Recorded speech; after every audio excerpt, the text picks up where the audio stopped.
ঈদের ছুটি কাটাতে পর্যটন কেন্দ্রগুলোতে আজও মানুষের ঢল। কক্সবাজারের সমুদ্রে নেমে বাবা ছেলের মৃত্যু। ট্যানারি মালিকদের অপেক্ষায় বন্দরনগরীর চামড়া ব্যবসায়ীরা। বকেয়া মজুরির দাবিতে একটি আড়তের শ্রমিকদের বিক্ষোভ। আজকে 4 দিন আমরা 2 বেলা খাওয়ান খাইছি, একটা দিন গোসল করতে পারি নাই। আমাদের একটা টাকা কোনো লোক দিতেছে না। আমাদের টাকা আটকে রেখে কন্ট্রাক্টর ফালাই গেছে। আমাদেরকে যদি 1 ঘন্টার ভিতরে টাকা না দেওয়া হয় আমরা এখানে আগুন দিতে বাধ্য হব। পারমিশন নিতে হবে না।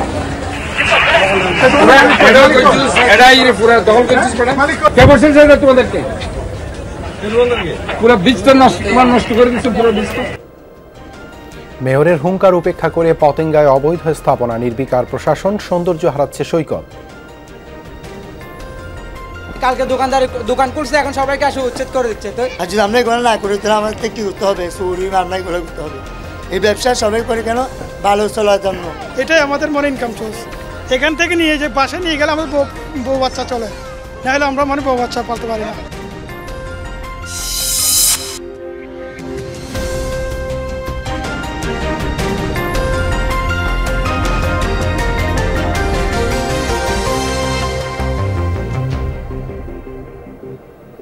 দর্শক, শিরোনাম দেখছিলেন, আপনাদের সাথে আছি আমি দেবাশিস রঞ্জন সরকার। এবারে বিস্তারিত।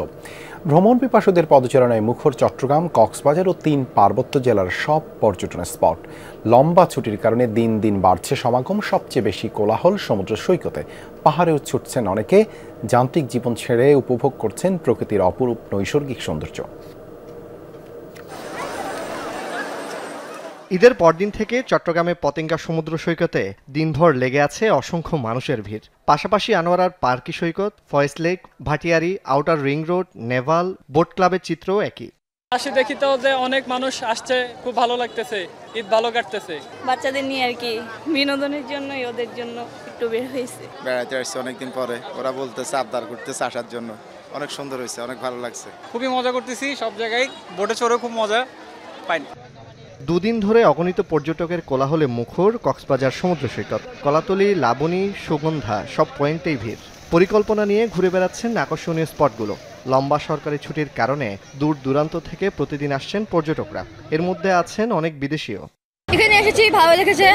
3rd টাইমের মতো আসছি, ভালো লাগছে। এর আগে আসা হয়নি, ফ্যামিলি সহ এসেছি, সবাই মিলে এনজয় করছি। সুগন্ধা ঘুরতে আসছি, সন্ধ্যার দিকে কলাতলি যাব, কালকে হিমছড়ির দিকে যাওয়ার প্ল্যান আছে। মহেশখালী শুটিং বিচে যাওয়ার চিন্তা ভাবনা আছে, Inani beach, Himchhari. Very loving people, sincere and they are caring for us. ঈদের প্রথম দুদিনের তুলনায় তৃতীয় দিনে এসে রাঙ্গামাটিতে বেড়েছে পর্যটক সমাগম। ঝুলন্ত সেতু, সুখী নীলগঞ্জ, পলওয়েল পার্ক, কাপ্তাই হ্রদ, সুবলং, সাজেক সহ দর্শনীয় সব স্থানে ঘুরে প্রকৃতির সৌন্দর্য উপভোগ করছেন সবাই। ঈদের ছুটিতে পর্যটক মুখর এই রাঙ্গামাটি অনেক সুন্দর লাগছে, আসলে অনেক সুন্দর ভিউ। অনেক পর্যটক দেখলাম এসে, সবাই ঈদের বন্ধে বেড়াতে এসছে, দেখে খুব ভালো লাগছে। অন্যান্য বছরের তুলনায় আমরা রেকর্ড সংখ্যক পর্যটক আসবে বলে আশা রাখি এবং আমরা সর্বোচ্চ সেবা দিতে পারবো বলে আমরা সবকিছু প্রস্তুত রাখছি। খাগড়াছড়িতে ঈদের ছুটিতে দেশের বিভিন্ন স্থান থেকে অনেক পর্যটক আসলেও সংখ্যা কিছুটা কম। যারা আসছেন তারা অন্যতম দর্শনীয় স্থান আলোটিলা জেলা পরিষদ হর্টিকালচার পার্ক, রিচাং ঝর্ণা ঘুরে উপভোগ করছেন অপূর্ব নৈসর্গিক সৌন্দর্য। স্ত্রী সন্তান নিয়ে ঘুরতে আসছি এবং আমার এই প্লেসটা অনেক ভালো লাগছে। আর সত্যি কথা বলতে অনেক সুন্দর। আমরা একটা পাহাড়ে গেছিলাম, তারপর লুসাই গ্রামে গেছিলাম, অনেক ভালো লাগছে। পর্যটকের আগমনটা বাড়তেছে, তো আমরা আশা করতেছি যে আগামী দিনগুলোতেও পর্যটকের আগমনটা বাড়বে। জুবাইদ ইবনে শাহাদাত, যমুনা নিউজ। কক্সবাজার থেকে যুক্ত হচ্ছেন সহকর্মী এহসান আল কুতুবী। এহসান, সন্ধ্যা তো ঘনিয়ে আসছে, সাগর পাড়ে পর্যটকদের আনন্দ উচ্ছ্বাসের চিত্র জানাবেন। সকাল থেকে সুখবর আর আশঙ্কার কথা বলছিলাম, শেষ পর্যন্ত সেটি সত্যি হলো। অর্থাৎ যেখানে সুসংবাদ সেখানে আবার দুঃসংবাদ যুক্ত হয়েছে। অর্থাৎ কিছুক্ষণ আগে 3টার দিকে 2 পর্যটকের মরদেহ উদ্ধার করা হয়েছে কক্সবাজারের এই যে পয়েন্টে আমি আছি, কলাতলি পয়েন্ট। এখান থেকে বাবা এবং ছেলে 2 জনেরই মরদেহ উদ্ধার করা হয়। আমরা যেটি জানতে পেরেছি তারা রাজশাহী থেকে কক্সবাজার এসেছিলেন গত 5 তারিখ। 2 ছেলে এবং স্ত্রী তারা এক পরিবারের 4 জন এসেছিলেন। তারা 5 তারিখে এসে কক্সবাজারের আমার পেছনের যে হোটেলটি সেটি হচ্ছে হোটেল স্টি ক্রাউন। সেই স্টি ক্রাউনের 503 এবং 603 নাম্বার কক্ষে তারা ছিলেন। কিন্তু শেষ পর্যন্ত আজকে দুপুরে তারা গোসল করতে নামেন। গোসল করার এক পর্যায়ে হঠাৎ করে তাদের মধ্যে 2 জনের মধ্যে বাবা এবং ছেলে 2 জনে কিন্তু গোসল করতে নামছিলেন। এই সময় হঠাৎ করে ছেলে সাগরে। ধন্যবাদ এহসান আমাদের সাথে টেলিফোনে যুক্ত হবার জন্য। কক্সবাজারে সৈকতে গোসলে নেমে বাবা ও ছেলের মৃত্যু হয়েছে। দুপুরে কলাতলির সাইমন বিচ পয়েন্টে এই দুর্ঘটনা হয়। নিহতরা হলেন রাজশাহীর শাহিনুর রহমান ও তার ছেলে সিফাত। অতিরিক্ত জেলা ম্যাজিস্ট্রেট শহীদুল আলম জানান, গত 5 জুন 2 ছেলেসহ পরিবারের 4 সদস্য নিয়ে কক্সবাজার বেড়াতে আসেন শাহিনুর। দুপুরে সমুদ্রে গোসলে নামেন তারা। ছেলে ভেসে যাচ্ছে দেখে উদ্ধারে এগিয়ে যায় বাবা, পরে দুজনেই ভেসে যায়। পরে সি সেফ লাইভ কর্মীরা তাদের উদ্ধার করে হাসপাতালে নিয়ে গেলে চিকিৎসক দুজনকেই মৃত ঘোষণা করেন। চট্টগ্রামে কাঁচা চামড়া সংগ্রহে লক্ষ্যমাত্রা পূরণের পর এখন বিক্রির জন্য ঢাকার ট্যানারি মালিকদের অপেক্ষায় আড়তদাররা। প্রতি বছরের মতো এবারও ন্যায্য মূল্য প্রাপ্তি নিয়ে সংশয়ে তারা। এই অনিশ্চয়তা নিয়ে আড়তে সংরক্ষণ করা হচ্ছে কাঁচা চামড়া। এদিকে বকেয়া মজুরির দাবিতে সড়ক অবরোধ ও বিক্ষোভ করেছেন একটি আড়তের শ্রমিকরা।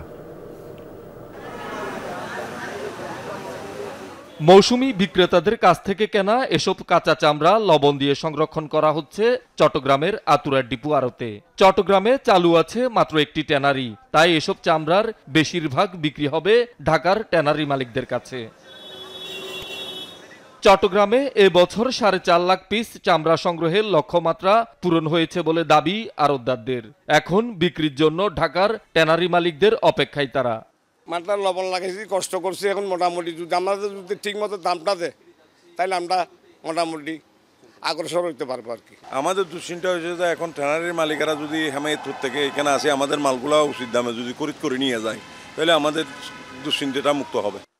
মানভেদে প্রতি পিস 300 থেকে 600 টাকায় কেনা এসব কাঁচা চামড়া সংরক্ষণে আরো 300 টাকা খরচ হয়েছে। তবে প্রতি বছরের মতো এবারও ন্যায্য মূল্য প্রাপ্তি নিয়ে সংশয়ে চামড়া ব্যবসায়ীরা। ট্যানারি মালিকরা চামড়া কিনতেছেন কিনা এবং ট্যানারি মালিকদেরকে যে লোনগুলো দেওয়া হয়েছে ওই লোন নেওয়া ট্যানারি মালিকরা ওনারা চামড়া কিনতেছেন কিনা এই ধরনের মনিটরিং করার দরকার।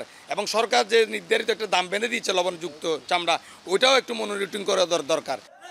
এদিকে চট্টগ্রামে আতুরার ডিপু এলাকায় বকেয়া মজুরির দাবিতে সড়ক বন্ধ করে বিক্ষোভ করে এআই লেদার নামে একটি আড়তের শ্রমিকরা। এতে মুরাদপুর অক্সিজেন সড়কে যান চলাচল ব্যাহত হয়। আজকে 4 দিন আমরা 2 বেলা খাওয়ান খাইছি, একটা দিন গোসল করতে পারি নাই।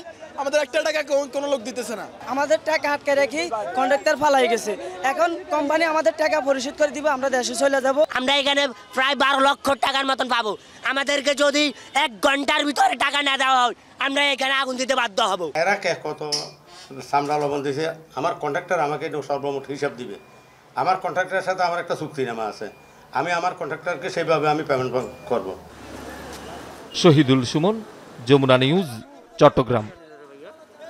মিরসরাইয়ে বিএনপি নেতাকর্মীদের অংশগ্রহণে ঈদ পুনর্মিলনী অনুষ্ঠিত হয়েছে। উপজেলা পৌরসভা ও ওয়ার্ড বিএনপি এবং সহযোগী সংগঠনের নেতাকর্মীদের সাথে শুভেচ্ছা বিনিময় করেন চট্টগ্রাম উত্তর জেলা বিএনপির যুগ্ম আহ্বায়ক নুরুল আমিন। তিনি ডিসেম্বরের মধ্যে জাতীয় নির্বাচন দেওয়ার আহ্বান জানান। কেন্দ্রের নির্দেশনা মেনে নেতাকর্মীদের ঐক্যবদ্ধ থাকার বিকল্প নেই বলে মন্তব্য করেন বিএনপির এই নেতা।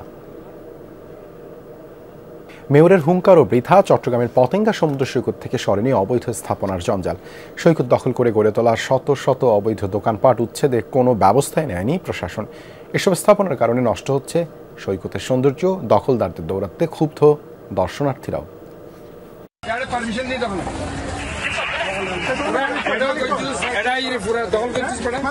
শনিবার ঈদুল আজহার দিন বিকালে পতেঙ্গা সমুদ্র সৈকতে গিয়ে যত্রতত্র বসানো শত শত অবৈধ দোকানপাট দেখে চরম ক্ষোভ প্রকাশ করেন city mayor doctor Shahadat Hossain.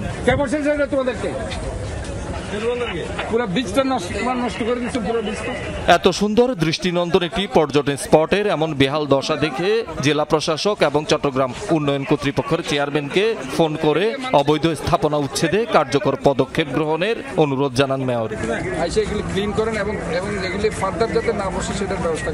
একদিন পর ঠিকই একই সময়ে রোববার বিকালে পতেঙ্গা সমুদ্র সৈকতে গিয়ে দেখা যায় ঠিক একই চিত্র।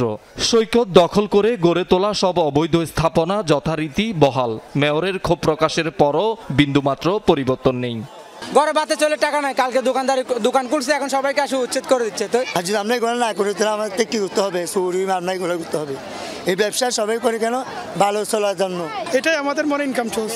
এখান থেকে নিয়ে যে বাসা নিয়ে গেলে আমাদের বউ বাচ্চা চলে, নাহলে আমরা মানে বউ বাচ্চা পালতে পারি না। আমরা অনেকদিন ধরে ব্যবসা করেছি, আসলে আমরা দোকান পাচ্ছি না। যারা নতুন আছে কালকে আছে এরা দোকান পেয়ে ফেলছে, কিন্তু আমরা দোকান পাচ্ছি না।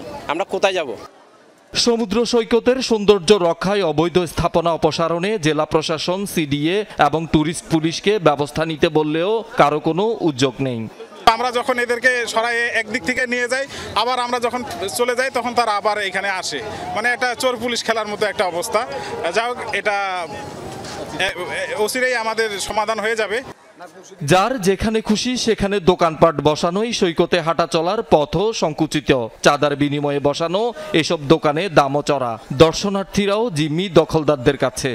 মানুষ থেকে দোকানে ছাতা বেশি হয়ে গেছে, তো দূর থেকে বীজটা দেখা যাচ্ছে না। মানুষ চলাফেরা করে শান্তি পাচ্ছে না, ঘুরাঘুরা করে অনেকটা হ্যাসেল করতেছে। ডাইনে ঘুরলি দিলে দোকান বাজে, বামে ঘুরলি দিলে দোকান বাজে, যার কারণে পর্যটকগুলো আনন্দ করতে একটু সমস্যাটা বাজে। সমুদ্রতে যে সৌন্দর্যটা উপভোগ করতে আসছে সেটা তো ঠিক মতো উপভোগ করা হচ্ছে না। এগুলোর জন্য তো প্রয়োজনীয় কোনো ব্যবস্থা বহুদিন থেকে নেওয়া হয় না। অনেকভাবে এগুলা বাধা সৃষ্টি করে, অনেক দিন থেকে দাবি মানুষের। শহীদুল সুমন, যমুনা নিউজ, চট্টগ্রাম।